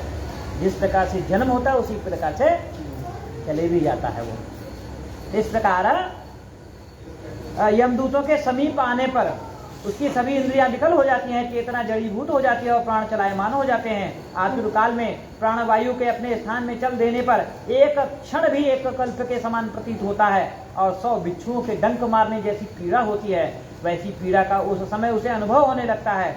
वह मरणासन व्यक्ति फेन उगलने लगता है और उसका मुंह लार से भर जाता है। पापी जनों के प्राणवायु अधोमार्ग माने गुदा मार्ग से निकलते हैं। उस समय दोनों हाथों में पास और दंड धारण किए हुए नग्न, दांतों को कटकटाते हुए क्रोध पूर्ण नेत्र वाले यम के 2 भयंकर दूत उसके समीप आ जाते हैं और उनके केस ऊर्ध्व केस होते हैं, केस खड़े होते हैं, ठीक, और वे कौवे के समान काले होते हैं और टेढ़े मेढ़े मुख वाले होते हैं, माने विकृत मुख वाले, उनकी मुख मुद्रा विकृत होती है। उनके नख आयुध की भांति, शस्त्रों की भांति उनके नाखून होते हैं। उन्हें देखकर भयभीत हृदय वाला वह मरणासन व्यक्ति मलमूत्र का विसर्जन करने लगता है। आपने अक्सर देखा होगा कि मरने के समय पे लोगों का जो है पैखाना छूट जाता है, ऐसे ही होता है, ठीक। तो अपने पांच भौतिक शरीर से हाय हाय करता हुआ, इंग्लिश वाला नहीं हिंदी वाला, हाहाकार करता हुआ वह यमदूतों के द्वारा पकड़ा हुआ अंगुष्ठ मात्र प्रमाण का पुरुष अपने घर को देखता हुआ यमदूतों के द्वारा यातना देह से ढककर गले में बलपूर्वक पांसों से बांधकर सुदूर यम मार्ग पर यातना के लिए उसी प्रकार ले जाया जाता है जिस प्रकार राजपुरुष दंडनीय अपराधी को बांध कर ले जाते हैं, जैसे अपराधी को बांध करके ले जाते हैं ना, ठीक उसी प्रकार से इस प्रकार से ले जाए जाते हुए उस जीव को यम के दूत तर्जना करके डराते हैं, उसको डांटते हैं, चिपकाते हैं उसके ऊपर और नरकों की तीव्र भय का पुनः पुनः वर्णन कराते हैं कि अभी चलो, अभी तुम्हारी और सेवा होगी, कहते हैं ना, चल दे दिया 4 जीत करके, चल अभी और बताता हूँ, होता है ना। ऐसे ही वो भी उसको प्रताड़ित करते हुए उसको ले जाते हैं। आप देखें चित्र बना रखा उन्होंने, एक रेखा चित्र बना रखा है। और मजे की बात है ये जो इसमें लिखा हुआ है ना, ये कई बार कई ऐसी घटनाएं हुई हैं कि आदमी की मौत हो गई थी और कई बार तो जो है सजा दी गई थी, सीता के ऊपर से उठ करके चले आए हैं और उन लोगों ने इसकी पुष्टि भी की है। एक मेरे जीवन की भी एक घटना है। एक गया प्रसाद शर्मा इस समय छतरपुर में रहते हैं और उनका लड़का संतोष शर्मा RTO ऑफिस में और योगेंद्र शर्मा, 2 बच्चे वो काम करते हैं, क्या बोलते हैं, RTO में एजेंट का काम करते हैं, ठीक। तो गया प्रसाद शर्मा का लड़का संतोष मेरे साथ पढ़ता था और अचानक चिट्ठी आई, उस समय तो चिट्ठियाँ चलती थी कि बाबा खत्म होएगा भाई, चले आओ। तो इनके कारण से उनके शरीर को रोका गया था, ये बेचारे भागे भागे रोता पीटना गए। जब वहाँ गए तो वहाँ तो जो है मामला दूसरा ही था, बाबा तो बैठे हुए हैं, अरे तुमने फालतू दे दिया था, नहीं भाई सही में मर गए थे, और वहाँ भीड़ लगी हुई थी भाई। तो कह रहे हैं फिर, तब वो बता रहे हैं बुढ़ऊ कि वो दरअसल में किसी और गांव के फलाने थे, उनको ले जाना था, मेरे को गए तो इनको यहाँ लेकर के आए। तो वहाँ बता रहे सोने के खंबे थे, बड़ा महल थे एकदम, वहाँ बहुत सारे लोग बांध करके लेकर के आए हुए थे ना। और वहाँ है इसको क्या जल्दी जाओ, इसके लिए तैयारी रहते, लड़के कारण से रुके हुए हैं, जल्दी जाओ, छोड़ो नहीं तो इसका शरीर नष्ट हो जाएगा। तो उनको ले आ करके यहाँ पर उनके शरीर में नहीं आ रहे थे तो दाग दिया गया। अक्सर दाग मिलता है, दिखाया था मैंने दाग मेरे लिए ना। तो उनको और उसे गया प्रसाद शर्मा तो भाई बड़े खुशी, अरे बच्चे आ गए, चलो बच्चे कुछ दिन रह ले, अब मैं चलता हूँ। भाई साहब जैसे ही आए थे पीछे से फिर लेटर आ गया। अच्छा, दरअसल में उनको 3 दिन के 2 दिन के बाद मरना था। 3 दिन का ही मौका मिला था, लेकिन वापस भेज दिया गया। तो कह रहे हैं कि जो है ये जो हमारे शास्त्रों में लिखा हुआ है, ये यदा कदा आपके आसपास ऐसी घटनाओं को आप दृश्यमान भी होते हैं, दृष्टिगोचर भी होते हैं, तो वहाँ से लगता है कि हाँ कुछ मामला सही ही होगा। ठीक है, जैसे पुनर्जन्म का तो मेरे घर में 2 केस थे, तीसरा मैं उदाहरण आपके सामने मौजूद हूँ। अगर कर्म विभाग संहिता की मानूं तो मेरा भी पिछला जन्म मुझे मालूम है। ठीक है, और मैं उसको इसलिए मानता हूँ क्योंकि उसी के अनुरूप मेरे जीवन की घटनाएं हैं, इसलिए मैं मानता हूँ उसको। जिसको नहीं मानना है वो अपने रास्ते जाए भाई। ठीक है, यमदूत कहते हैं कि रे दुष्ट शीघ्र चल, तुम यमलोक को जाओगे। आज तुम्हें हम सब कुंभी पाक आदि नरकों को शीघ्र ही ले जाएंगे। इस प्रकार यमदूतों की वाणी और बंधु बांधवों को रुदन सुनता हुआ वह जीव जोर से हाहाकार करके विलाप करता है और यमदूतों के द्वारा प्रताड़ित किया जाता है, माने डांटा मारा जाता है। यमदूतों की तर्जनाओं से उसका हृदय विदीर्ण हो जाता है, वह कांपने लगता है। रास्ते में उसे कुत्ते काटते हैं और अपने पापों का स्मरण करता हुआ वह पीड़ित जीव यम मार्ग में चलता है। भूख और प्यास से पीड़ित होकर सूर्य, दावाग्नि और वायु के झोंकों से संतप्त हुए और यमदूतों के द्वारा पीठ पर कोड़े से पीटे जाते हुए उस जीव को तपी हुई बालुका पर, माने जलती हुई गर्म बालू पर घसीटा जाता है और विश्राम रहित जल रहित मार्ग पर असमर्थ होते हुए भी बड़ी कठिनाई से चलना पड़ता है। गले में तो रस्सी पड़ी हुई है ना, नहीं जाओगे तो घसीट करके ले जाते हैं। आपने देखा होगा जब कुत्ते का पिल्ला लोग लाते हैं ना शौकिया पालने के लिए, तो शुरुआत में मानता नहीं तो घसीट करके ले जाते हैं, ऐसे ही घसीट करके वह पहुंचा देते हैं। ठीक, थक कर जगह जगह गिरता और मूर्छित होता हुआ वह पुनः उठकर पापी जनों की भांति अंधकार पूर्वक यमलोक में जाता है, ले जाया जाता है। 2 अथवा 3 मुहूर्त में वह मनुष्य वहां पहुंचाया जाता है और यमदूत उसे घोर नरक यातनाओं को दिखाते हैं। मुहूर्त मात्र में यम को और नारकी यातनाओं को भय को देखकर वह व्यक्ति यम की आज्ञा से आकाश मार्ग से यमदूतों के साथ पुनः इस लोक माने मनुष्य लोक में चला आता है। अब यहाँ पे क्या बताया, कितने समय में? मुहूर्त मात्र में। मुहूर्त का मतलब समझते हैं? सुबह 48 मिनट, 48 मिनट का एक मुहूर्त। मुहूर्त की बात है। मुहूर्त की जो समय है अगर मिनट में गिने 48 मिनट में, अच्छा 48 केवल 48 मिनट में यहाँ शरीर छूटा, ये सारा हालचाल लिखा करके लेकर के चले आते हैं। 3 मुहूर्त एक कितना? 3 मुहूर्त। हाँ 3 मुहूर्त, 2 से 3 मुहूर्त। 48 गुणा 3 करो, कितना हुआ? मान लो 40 से 40 मिनट कर लो। 40 क्या 120, 8 क्या 24, 144 मिनट, 60 दूनी 2 घंटा, 2.5 घंटे में लगभग 2.5 घंटे में उनको घुमा करके हालचाल देते। कितना तेज चलते होंगे, कितने तेज चलते होंगे। ठीक, फिर क्या कहा? मनुष्य लोक में आकर अनादि वासना से बद्ध वह जीव देह में प्रविष्ट होने की इच्छा रखता है। अनादि वासना, जो उसकी वासना है, वासना को तोड़ने की व्यवस्था तो की नहीं थी उसने, तो उसका शरीर में फिर से घुसना चाहता है। जैसे नहीं सवेरे नींद आँख खुली, उसके बाद थोड़ी देर और सो लेते हैं, तो वो जो है संस्कार है वो घसीट करके बांधते हैं उसको, किंतु वो शरीर में घुसना चाहता है, किंतु यमदूतों के द्वारा पकड़कर पास में बांध दिए जाने से भूख और प्यास से अत्यंत पीड़ित होकर वह रोने लगता है। हे ताक्ष, वह पातकी प्राणी पुत्रों से दिए हुए पिंड और आतुर काल में दिए हुए दान को प्राप्त करता है, तो भी उस नास्तिक की तृप्ति नहीं होती। पुत्र आदि के द्वारा पापियों के उद्देश्य से किए गए श्राद्ध, दान और जलांजलि उसके पास ठहरती नहीं, अतः पिंडदान का भोग करने पर भी वह क्षुधा से माने भूख से व्याकुल होकर यम मार्ग को जाता है। जिनका पिंडदान नहीं होता वे प्रेत रूप में रहकर कल्प पर्यंत निर्जन वन में बहुत दुखी होकर भ्रमण करते रहते हैं। प्रेत अक्सर निर्जन स्थानों पर ही भ्रमण करते हैं, मैंने आपको पहला भी बताया। यहाँ पर एक वर्णन है, हाँ तो समय कम ही है, मैं एक प्रसंग और बताता हूँ। आपने श्रीमद् भागवत कथा सुनी होगी कभी, उसमें धुंधुकारी का वर्णन सुना होगा, नहीं सुना है? सुना है, याद नहीं है ना? हाँ तो सुनिए, यही आपका कौन सी जगह है? पीलीभीत के पास में है। नहीं, नैमिषारण्य नहीं है। अभी देखो, गोकर्ण, गोला गोकर्ण नाम, तो वो गोकर्ण जी के नाम से ही गोकर्ण वो खीरी बसी हुई है। ठीक, तो था क्या, एक ब्राह्मण था, विष्णु शर्मा नाम था, ये श्रीमद् भागवत में है, नाम हो सकता है जरा सा वो हो, क्योंकि मेरे को जो इस समय याद आ रहा है वो मैं बता रहा हूँ। तो वहाँ पर एक ब्राह्मण रहता था, ब्राह्मण तो फिट था, लेकिन उसकी पंटाइन बड़ी चतुर थी, लगना उसको अपने साज सज्जा पे ज़्यादा जो है लगाव था। और हुआ क्या कि पंडित जी की किस्मत ऐसी थी कि उनके यहाँ कोई संतान नहीं थी, ठीक। और वो अगर कोई गाय भी ले रहे हैं, अगर आपके यहाँ है उसने दूध दे रही है, बछिया है, बछड़ा है उसके पास में, और पंडित जी के यहाँ गई तो वहीं से बांध हो गई। अच्छा, यहाँ से दूसरे के घर गई तो वहाँ पर उसने फिर बच्चा दिया। मतलब उनके किस्मत में ऐसा था, उनके बेदी पर किसी संतान की उत्पत्ति नहीं होती। फल पेड़ लगाए तो फल ही नहीं आ रहा था। बड़े जो है लोग उनको ताना दिया करते, पंडित जी जो है पंटाई कर करके खैर किसी प्रकार से उनका चलता था।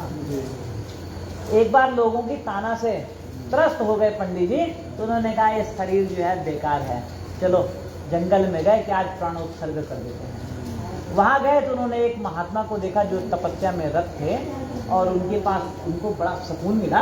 वहाँ पर वो बैठ गए और बैठ करके इंतजार करने लगे कि अब इनसे मिल लो, इसके बाद में आत्महत्या करूँगा। मतलब आत्महत्या का प्रोग्राम जरा सा पोस्टपोन कर दिया। महाराज की तंद्रा जब टूटी, उन्होंने कहा, तो उन्होंने जो है लमलोट हो गए, महाराज महात्मा लोग तो क्या ना कर दें, आप चाहें तो जो है मैं तो मरने के लिए जा था, बस आपको देख करके रुक गया, और मेरा मन कहता है कि आप मेरे जो मेरे भाल में लिखा हुआ है इसको आप बदल सकते हैं। उन्होंने कहा क्या देखा, समझ तो गए महाराज।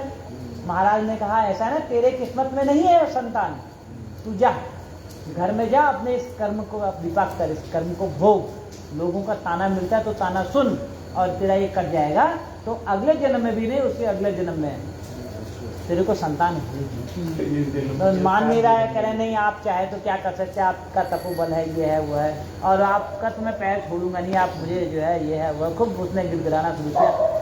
उन्होंने कहा देख मैं कुछ भी करूँगा तेरी किस्मत में है ही नहीं, तो तू क्या करेगा। तो क्या महाराज अब करिए तो सही, बाकी का तो देखी जाएगी। तो महाराज ने जब देखा ये नहीं मान रहा है तो उसको एक फल दिया, इसको ले जा और अपनी पत्नी को दे देना, वो शुद्ध होकर के इसको ग्रहण करेगी। बस ये ध्यान देना, उसको बता देना कि इसके खाने के बाद में उसको संतान होगी, लेकिन गर्भावस्था काल में उसको सात्विक भोजन ग्रहण करना है, किसी की चुगली चपाटी नहीं करनी है ना, और मतलब उल्टे सीधे काम नहीं करना है, ठीक। और जो है तेरे को जो है अवश्य संतान पर रीझ गए भाई वो महाराज। अब ले करके चले आए, पंटाइन को जो है बताया कि हमारे तो धन्य हो गए, अब हमारे जो है संकट कटे और तू ये फल खा लेना। पंटाइन ने अपना दिमाग दौड़ाया भाई ना, उनने सोचा यार इसको मैं खा लूँगी फल को तो मेरे को गर्भ ठहर जाएगा, जल लेने के लिए जाऊँगी और कभी पेट बढ़ेगा, पैर फिसल गया तो मेरे तो प्राण जो है मुक्त आ जाएंगे। अब क्या हो, बड़ा परेशान।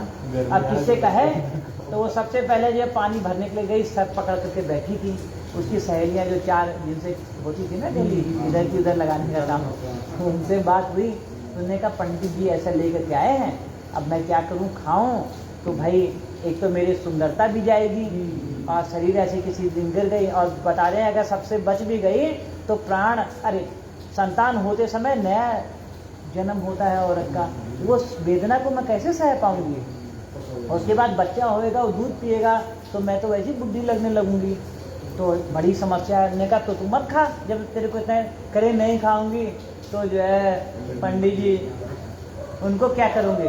तो उनने जो है उसको रास्ता सुझाया कि तू ऐसा कर, तेरे यहाँ गाय है ना, क्या पता इसको खाने के बाद संतान होएगी भी कि नहीं होगी, तो अपनी गाय को खिला दे, ठीक। उन्होंने कहा फिर अगर जो है संतान नहीं हुई, फिर कह रहे हैं तू देख लेना कोई तेरे यहाँ रिश्तेदारी में कोई हो, किसी का संतान कोई गरीब हो, उसकी संतान ले लेना। उन्होंने कहा भाई बात तो सही है, तो ले करके आए, इसने गैया को खिला दिया। अब गाय किसे चुगली करने जाने वाली है, और खाएगी क्या, घास भूसा ही तो खाएगी। और अपना जो है मस्त पंडित जी जो है गाय के पास ही बैठ के अपना जब तक किया करते थे, और उधर क्या हुआ, उनकी गाय जो है गर्भिणी हो गई साहब। इधर इनने भी गर्भ का नाटक किया, और ये हुआ कि मैं अकेले यहाँ रहूँगी, तुम तो जो है निकल जाते हो कुलताई के लिए, अब पानी उठाना है भाई। मैं तो जो है चली बहन के यहाँ, बहन से उसने सेटिंग कर रखी थी, खूब दिया बहन को। इसका नाम क्या था, महिला का नाम धुंधली, धुंधली नाम था इसका। वहाँ गई, बहन को पैसा दिया, बहन ने उसका जो नवजात शिशु था कुछ दिन उसके यहाँ ही रही। बाद में बहन को भी लेकर के आई, संतान की सेवा किए तो दूध दूध पिलाते रहेगी। लेकिन आप भाई लोगों में तो पंडित जी का तो जय जयकार हो गई कि इनके यहाँ कोई संतान नहीं होती। गाय ने भी बछड़ा दिया और पंटाइन के भी लड़का हुआ। और गाय का जो बछड़ा था बड़ा विचित्र था वो, उसमें केवल कान गाय की तरह थे, बाकी पूरा का पूरा मनुष्य था वो। इसीलिए उनका नाम लिखा गोकर्ण। हाँ, बच्चे जैसा बड़े हुए, उपनयन संस्कार हुआ साहब। ये तो बहुत सात्विक था और वो तो पिचाल था ना, उसका नाम धुंधुकारी रखा गया था। अच्छा, धुंधुली का बेटा धुंधुकारी, धू धू जलने वाला धुंधुकारी हुआ। इसके बाद में क्या हुआ, जैसे जैसे दोनों बढ़ते गए इनकी सात्विकता बढ़ती गई, उनका जो है वो बढ़ते गया। एक दिन धुंधुली गोकर्ण जी ने कहा कि पिताजी मैं तीर्थ यात्रा करने के लिए मेरी इच्छा है, अगर आपकी अनुमति हो। तो उन्होंने कहा बेटा चल, कम से कम कोई तो जो है तीर्थ यात्रा कराएगा, मेरी तो तीर्थ यात्रा कुल यही हो जा रही है। अब ये लड़का जो है शराब पीना और लूटपाट ये अटरम बटरम सब करने लगा। एक दिन पंडित जी संताप के मारे अपना मुंह ठोकने लगे कि महाराज ने सही कहा था कि मुझे संतान का सुख नहीं है, ऐसी संतान से बढ़िया तो जो है मैंने संतान ही था। ठीक, पंडित जी सही में जय अनशन करके उन्होंने अपना जय तिया पाचा कर दिया। अब इधर धुंधुली जो थी, जिसने पति के साथ में द्रोह किया था ना, उसको सजा का अवसर आया। माँ का गला पकड़े कि ला तू कहाँ जेवर रखे, मुझे दारू पीने के लिए जाना है। अब माँ जो है एक दिन संताप में रात्रि में सांप ने काट पड़ा या कैसे करके ये कुएं में कूद करके मर गई हो। मर गई माँ की। जब माँ मर गई प्रेत बन गई साहब। अब इधर धुंधुकारी जो था, इसने पहले तो माँ का आड़ा था, अब वो 2 वैश्याओं को अपने घर में ले आया और खूब रात रंग से रहता था। और जो पाता था दिन दहाड़े जो है लोगों को लूट लेना, मार देना, ये सब उसके कुकुरे थे। एक दिन जो है उन वैश्याओं ने सोचा कि ये जो है पंडित के कुल में खाली जन्म लिया है, बड़ा अपराधी है, किसी दिन राजदंड मिला तो इसके साथ हम भी बंद करके जाएंगे। और अभी तो हमारे पास यौवन है, जिसका धन सारा लेकर के रफू चक्कर होते हैं, उसको दारू को पिलाई रात में और सिर से खोपड़ा खोल करके रात्रि में आंगन में गड्ढा खोद करके उसी में दाब दिया, लीप खोद करके तुलसी जी का पौधा लगा दिया। लोगों ने कहा अरे भाई पंडित जी दिखाई ना, अरे वो गए हुए हैं, कहीं गए हुए हैं। ऐसे करके लोगों को कुछ दिन तो स्वामी रचा उन लोगों ने। फिर जितना माल पत्ता था सब समेट करके पंडित जी के नाम पे ले करके उधार उधार ये वस्त्रम बटन निकल गई। इधर अकाल मृत्यु होने के कारण से धुंधुकारी प्रेत बन गया। और उसके उपरांत उधर गोकर्ण जी को यह करे, वहां पे धीरे धीरे हो गई भाई, और तो मर गया और प्रेत बन गया। ये धीरे धीरे बात जो है गोकर्ण जी को पता चली। गोकर्ण जी क्या करते थे कि जिस तीर्थ में जाते थे वहाँ अपने पितरों के लिए पिंडदान, गया जी में और आपका क्या नाम गुजरात में एक मात्र तीर्थ है, वहाँ पर जिस तीर्थ में गए, जैसे हम लोग जाते हैं ना, कहा गणेश जी को विसर्जन किया तो वहाँ तर्पण करके आए, गंगा जी में स्नान करके, ऐसे वो लोग भी जो है किया करते थे। एक दिन उनके मन में आया कि अपनी जन्मभूमि किसको नहीं प्यारी होती है, घूम करके आऊँ। वहाँ गए तो अपने घर की तरफ जब जाने लगे तो लोगों ने कहा कि अरे महाराज वहाँ कहाँ जा रहे हो, वहाँ पे तो भयंकर प्रेत है। उन्होंने कहा प्रेत? कौन प्रेत? तो एक प्रेत है, वो वहाँ पे किसी को टिकने ही नहीं देता है। नहीं कोई बात नहीं, मेरा घर जो है देखी जाएगी। पंडित जी पहुँच गए साहब। जैसे सांझ हुई, रात में प्रेतों का जो प्रभाव और ज़्यादा बढ़ जाता है। उन्होंने अपना जो है गायत्री से अभिमंत्रित किया, लेट गए साहब। लेटने के बाद में जैसे ही मध्याह्न रात्रि होने लगी, अब धुंधुकारी जो है अपने रौद्र रूप में आया। कभी वो भैंसा बन करके डराए, कभी शेर बन करके। अब चूंकि इनके पास गायत्री का जप इतना तगड़ा था कि इनको छू नहीं पाता था वो। बाकी उसने स्थूल कर्म किया, दूर से जो है डर दिखाए वो। और ये सब चीजों को देख करके ने कहा कौन है रे तू, अरे क्या नौटंकी कर रखी है, अभी मैं तेरे को जो है उन्हें ले कड़क करके बोला, हाथ में जल लिया, अभी तेरे को भस्म करता हूँ मैं। तब वो गिड़गिड़ाने लगा, भैया अपने सौम्य रूप में आ गए, भैया मुझे जो है मुझे भी क्षमा करो, मेरे को पहचाना नहीं आपने। ने कहा कौन? जब उसका स्वरूप देखा तो कह रहे अरे धुंधुकारी तू कैसे प्रेत बन गया? तेरा तो मैंने गया में श्राद्ध कर रखा है। कितने बार श्राद्ध? कह रहे हैं कि आपका जो भी पिंडदान था वो मेरे पास में आता था, लेकिन मेरे पाप इतने खराब थे ना कि वो मेरे को स्पर्श करते ही गायब हो जाता था, तो मेरे मुक्ति का कुछ साधन करो। उसने कहा ठीक है, तू शांत रहे, मैं देखता हूँ। अब जिसका गया और बद्रीनाथ और रामेश्वरम फलाने जगह ढिमाके जगह सारे तीर्थों में श्राद्ध करने से अगर मुक्ति नहीं मिल रही है ना, तो उसकी मुक्ति कैसे हो सकती है? कौन बताएगा उसको? इस चीज के लिए गोकर्ण जी योग्य थे। उन्होंने सवेरे जब संध्या की, उसके बाद जल हाथ में लेकर के संकल्प से सूर्य भगवान को स्तंभित कर दिया कि पहले मुझे मार्ग बताइए, इसका प्रेतत्व कैसे खत्म होए, उसके बाद में ही मैं आपको जाने का रास्ता दूंगा। तो सूर्य नारायण जी ने उसको कहा था कि तुम भागवत सप्ताह करो और उसके कारण से इसके प्रेत तत्व छूटेगा। तो वो प्रेत था, कैसे कर सकता था? तो प्रेत के लिए 7 गांठ का बांस गाड़ा गया। उस समय से एक प्रथा है कि जहाँ भागवत होती है वहाँ पर 7 गांठ का हरा बांस गाड़ा जाता है, गढ़ा बोलते थे। और उसमें जो नीचे वाला स्थान होता है उसमें प्रेत को या पितरों को स्थापित किया जाता है कि आप यहीं रहो। और वो एक एक दिन में एक एक बांट पड़ती थी। और अगर ये तो कथा है, अगर इसका तात्विक स्वरूप देखें तो मालूम है प्रेत हमारे शरीर के अंदर भी है। जब आपको बासी खाना अच्छा लगने लगे ना, जूठन खाना अच्छा लगने लगे, तो समझ लो आपके अंदर का प्रेत जा किया है। अच्छा। हाँ, जब कच्छ मच्छ खाने का मन करे तो आपके अंदर का प्रेत जा चुका है। और हम लोगों ने एक प्रेतों को तैयार करने की और बढ़िया व्यवस्था कर रखी है। जो रसोई में, अरे फ्रिज में आटा रखते हैं ना, शाम को सवेरे सानना नहीं पड़ेगा। प्रेतों का आहार क्या होता है? पिंड होता है ना, वो पिंड तो बन गया था। अब प्रेतों का भोजन जब तुम खाओगे तो प्रेत लोग क्या करेंगे तुम्हारे साथ? कबड्डी तो खेलेंगे ना। ठीक है, तो यहाँ पर यह बात कही कि जो प्रेत है, प्रेतत्व से मुक्ति वहाँ। और हाँ, मैं तात्विक की बात करता था। आपको मालूम है 7 गांठ का बांस आपके पास भी है, कृष्ण और उसकी बांसुरी आपके पास भी है, बस देखने का भेद है। आपके जो 7 चक्र हैं, ये 7 गांठें हैं। मूलाधार चक्र, स्वाधिष्ठान चक्र, नाभि चक्र, अनहद चक्र, कितने हो गए? 4। विशुद्धाख्य चक्र, आज्ञा चक्र, सहस्रार चक्र, ये 7 गांठ हैं। आपका भी प्रेत जो है ना, जो जीवात्मा है हमारी, वो मूलाधार चक्र में ही फंसी रहती है। काम जो बिगड़ा हुआ है, जिसके कारण से संतान भी सब उल्टी सीधी आ रही है आजकल। नहीं तो पहले पुंसवन संस्कार होता था ना, जात कर्म संस्कार होता था, सारे संस्कारों से उसको शुद्ध किया जाता था। खेत में बीज डालने से खाली काम नहीं होता है, उसके साथ में निराई गुड़ाई करनी होती है, खाद पानी डालना होता है। तो वो जो संस्कार थे वो खाद पानी और निराई गुड़ाई का था। कोई कर रहा है संस्कार?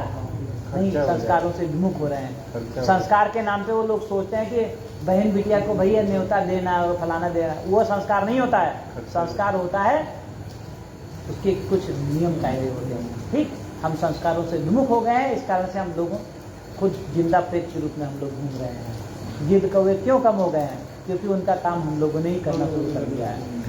ठीक, तो कह रहे हैं ये 7 गांठ जब ये 7 चक्र का निधन हो जाएगा ना, तो प्रेत योनि छूट गई, आप मुक्त हो गए। 7 चक्रों के जागरण का अपना अलग ही महत्व है। अब कृष्ण भगवान बांसुरी बजाते थे।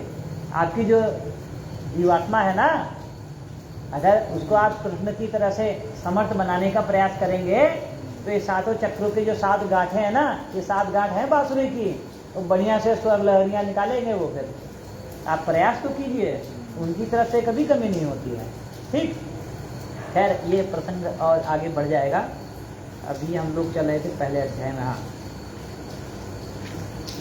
हाँ, जिनका पिंडदान नहीं होता वे प्रेत रूप में कल्प पर्यंत निर्जन वन में बहुत दुखी होकर भ्रमण करते हैं। देखो अब आया है बात वाली कि लोग कहते हैं ना, पिंडदान करने के लिए, जो पिंडदान होता है ना, पिंडदान को कोई समझता नहीं है, सब मनमाना व्यवहार कर रहे हैं। इनके यहाँ तो और आ गए थे, हमारे यहाँ ये होता, हमारे यहाँ वो होता है। मैं उनको मूर्ख समझता हूँ। वह पंडित भी जो जा करके, अगर आप पुरोहिताई का काम कर रहे हैं तो उसको अपने कर्म को समझिए। उसको समझने के लिए ये पिंडदान की व्यवस्था, इसको समझने की बात है।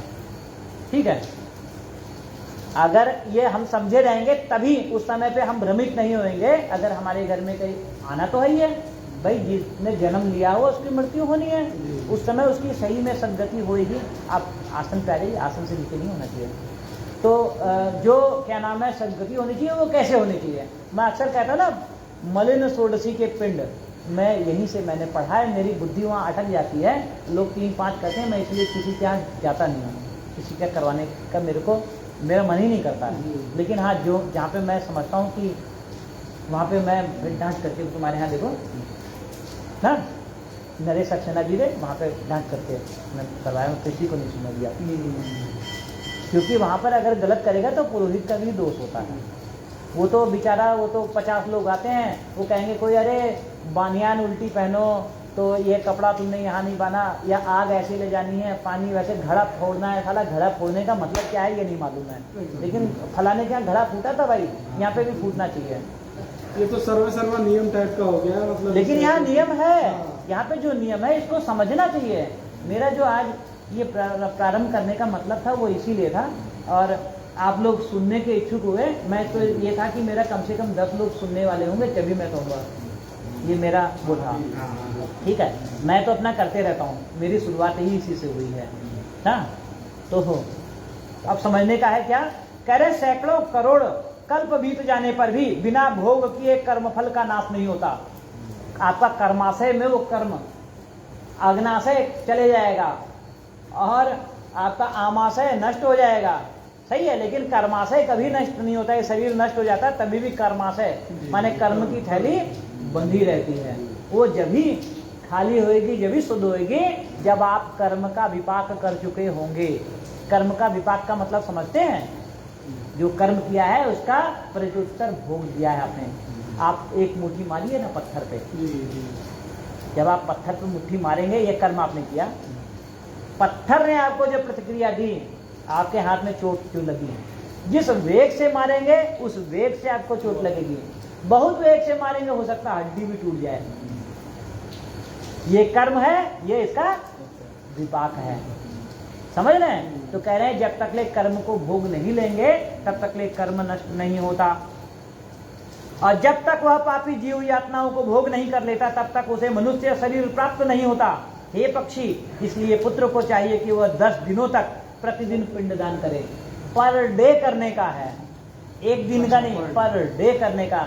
लेकिन लोग मालूम है अपनी सुविधा के लिए 10वें दिन 10 का के दिन एक साथ करते हैं, जो कि गलत है। क्यों गलत है वो अब आप समझ लीजिए। हे पक्षी श्रेष्ठ, वे पिंड प्रतिदिन 4 भागों में विभक्त होते हैं।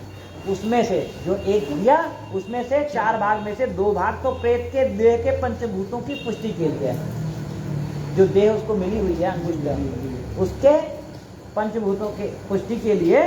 तीसरा भाग यमदूतों को प्राप्त होता है, और चौथे भाग से उस जीव को आहार प्राप्त होता है। ये पिंडज शरीर हुआ, ये भी पिंडज शरीर हुआ। इसके तुलना आप उससे कर सकते हैं, उस पिंडज शरीर से, मतलब एकदम उसी प्रकार से जैसे ये शरीर मिला है, ऐसे एक शरीर पुत्र के, माता पिता ने हमें ये शरीर दिया, और माता पिता को माने मृतक को तो संतान वो जो शरीर दिलवाती है, जब दिलवा देती है तभी वह पितृ ऋण से मुक्त होती है, मातृ ऋण से मुक्त होती है। ठीक, 9 रात दिनों में पिंड को प्राप्त करके प्रेत का शरीर बन जाता है। जो पिंड थे ना, 2 हिस्से से कहा ना उसका शरीर बनता है, 9 दिन में उसको शरीर प्राप्त हो जाता है। 10वें दिन उसमें बल की प्राप्ति होती है। जो 10वां दिन का पिंड होता है उससे उसको बल मिल जाता है। हे खग, मृत व्यक्ति के देह के जल जाने पर भी पिंड के द्वारा पुनः 1 हाथ लंबा शरीर प्राप्त हो जाता है। वो जो अंगुष्ठ पर्व से मांगती था,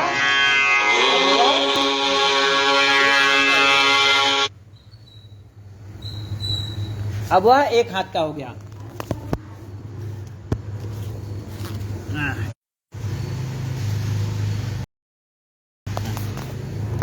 छोड़ दो।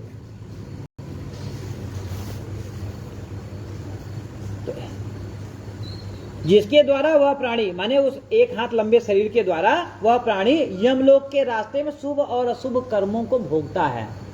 अब मृत्यु के 2 से 3 घड़ी में, 2 से 3 मुहूर्त में उसको वहां तक ले जाया गया और दिखाया गया। ठीक, जी उस शरीर के द्वारा वो भोग नहीं भोगेगा। वहाँ पिटाई होती है, जो भी होता है उसके कर्म के अनुसार वो अलग चीज है। लेकिन अब ये जो शरीर दे दिया गया है, ये जो पिंड के द्वारा दिया गया जो शरीर है 10 दिनों में, इसके द्वारा जब वो दोबारा यम मार्ग पर ले जाया जाता है तो उसके द्वारा किए हुए शुभ या अशुभ कर्मों को भोगता है, और यह शरीर बड़ा दिव्य होता है। आप इस प्रसंग में आगे सुनेंगे कि उस शरीर को कुत्तों के द्वारा काटा चबाया जाता है, आग में जलाया जाता है ना, तेल में भी हो रहा है ना, तेल में भी होता है। ओखली में कूटा जाता है, तेल की तरह से गन्ने की तरह से पेरा जाता है। यार जब पेड़ दिया एक बार, जब जला दिया तो शरीर कहाँ बचा है ना। जी जी फिर तो जब उसको पेड़ दिया तो कहाँ बचा। तो कह रहे हैं कि पेरने के बाद भी वह शरीर दिव्य है। माने पेरने में होने वाला जो कष्ट है तो जला दिया, जलाने का कष्ट तो कई गुना प्राप्त हुआ। जैसे पानी, करंट, दीवार में यहाँ करंट आ रहा था, आपने साधन से थे तो आपको करंट नहीं मारा, और अगर नंगे पैर छू दिया तो हरहरा दिया एकदम, अगर कहीं गीले पैर छुआ होता तो आनंद आ जाता ना। तो वो शरीर होता है वो दिव्य होता है, वो जो यातनाएं हैं उन यातनाओं को कई गुना सहता है, इसके बाद में फिर पुनः हो जाता है उसी प्रकार से। तो ये दिव्य शरीर हुआ उसका एक प्रकार से।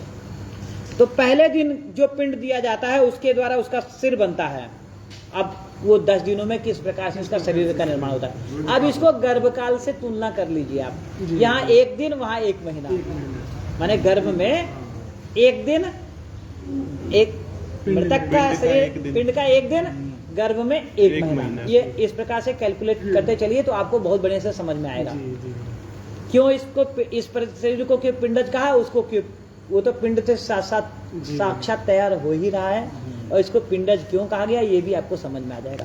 पहले दिन के पिंड से उसका सिर बनता है, दूसरे दिन से गर्दन, तीसरे दिन से स्कंद है, स्कंद और दूसरे दिन के से गर्दन और स्कंद माने कंधे, तीसरे दिन से हृदय, चौथे दिन से पीठ, पांचवें दिन से नाभि, छठे दिन से और सातवें दिन से क्रमशः कमर और गुप्तांग ये बनते हैं।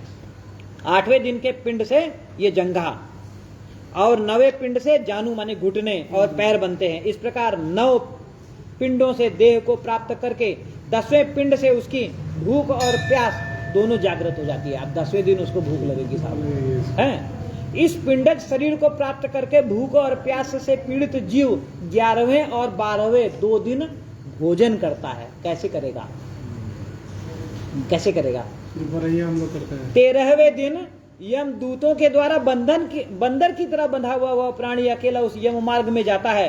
हे खग, खग माने आकाश में जाने वाले। गरुड़ जी आकाश में उड़ते हैं ना, इसलिए उनको खग कहा जाता है, खगराज कहते हैं। ठीक, हे खग, मार्ग में मिलने वाली बैतरणी को छोड़कर यम लोक के मार्ग की दूरी का प्रमाण 86,000 योजन है।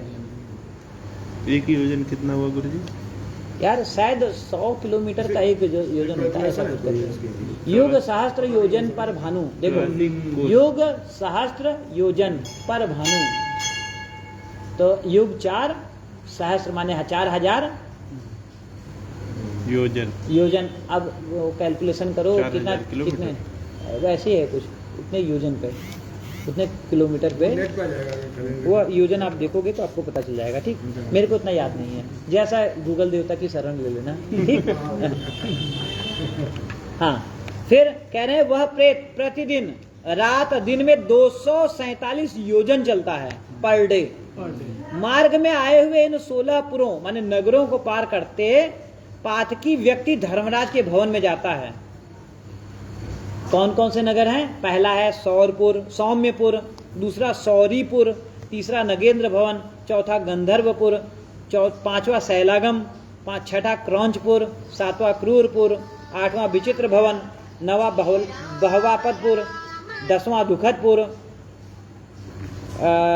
11वां नानाक्रंदपुर, 12वां सुप्तप्त भवन, 13वां रौद्रपुर, 14वां पयवर्षणपुर, 15वां सीताड्यपुर और 16वां बहुभीतिपुर। बहुभीति का मतलब बहुत सारी दीवारें होंगी वहां पर। बहुवीचीपुर को पार करके इनके आगे यमपुरी में धर्मराज का भवन स्थित है। यमराज के दूतों के पासों से बंधा हुआ वह पापी जीव रास्ते भर हाहाकार करता हुआ रोता हुआ अपने घर को छोड़कर यमपुरी को चला जाता है। तो इस प्रकार गरुड़ पुराण सारोद्धार के अंतर्गत सारोद्धार में पापियों के इस लोक तथा परलोक के दुख का निरूपण नामक प्रथम अध्याय पूरा हुआ। तो एक बार प्रेम से बोलो श्री विष्णु भगवान की जय। सभी के आदि पितर एक हम लोग फिर 12 बार पितृ गायत्री का जाप करेंगे। सीधे बोलिए। अब तो याद हो गया होगा मंत्र, मुझे लगता है। अब मैं पूरा एक बार पढ़ूंगा तो आप पूरा एक बार पढ़िएगा, ठीक? नहीं हो पाएगा अभी और टाइम। चलिए। ओम देवताभ्य पितृभ्यश्च ओम देवताभ्य पितृभ्यश्च महायोगिभ्य एव च महायोगिभ्य एव च नमः स्वाहाय सुधाये नमः स्वाहाय स्वधाय नित्यमेव नमो नमः। नित्यमेव नमो नमः।